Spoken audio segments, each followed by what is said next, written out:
Sugatan ng isang lalaki mataas umanong pagtulungang bugbugin ng 4 na minor de edad sa Quezon City. Ang ugat daw ng pambubugbog, nasagi lang ng lalaki ang isa sa mga suspect. Depensa naman ng isa sa mga nambugbog, sinaktan din daw siya ng biktima.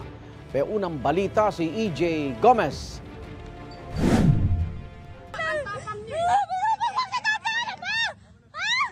Nangyari yan sa Barangay Pasong Tamo sa Quezon City kagabi matapos umanong pagtulungang bugbugin ng 4 na menor de edad ang isang lalaki. Ang sumisigaw na babae, kasintahan ng 21 anyos na biktima. Ayon sa kaanak ng biktima, pauwi na ang magkasintahan nang masagi ng biktima sa isang eskinita ang isa sa mga sospek na bigla na lang daw nag-amok.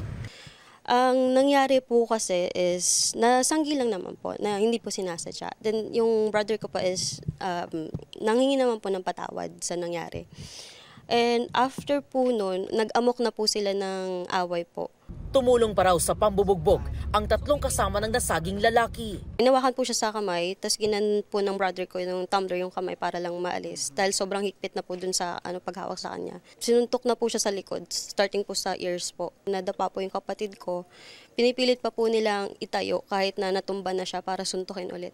Nagtamo ng mga sugat sa iba't ibang parte ng katawan at mukha ang biktima.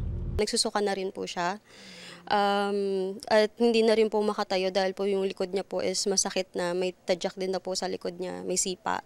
And pag tumatayo po siya is nahihilo na po siya. Hindi na po siya makatayo ng maayos. Natunton ng barangay ang 2 sa 4 na menor de edad na pawang high school students.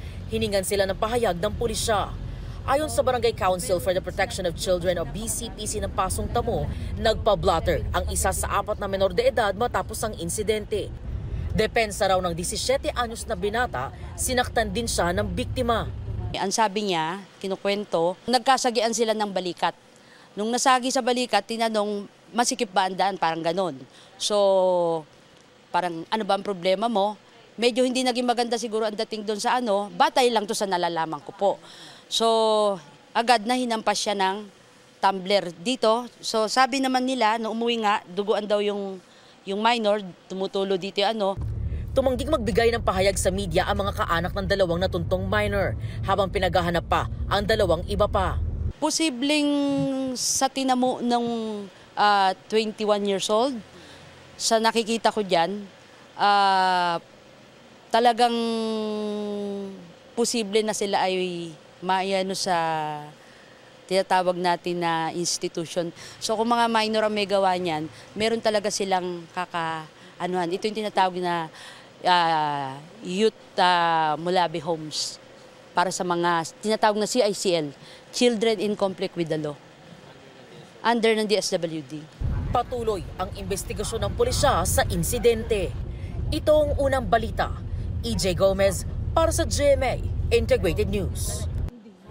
Igan, mauna ka sa mga balita, mag-subscribe na sa GMA Integrated News sa YouTube para sa iba't ibang ulat sa ating bansa.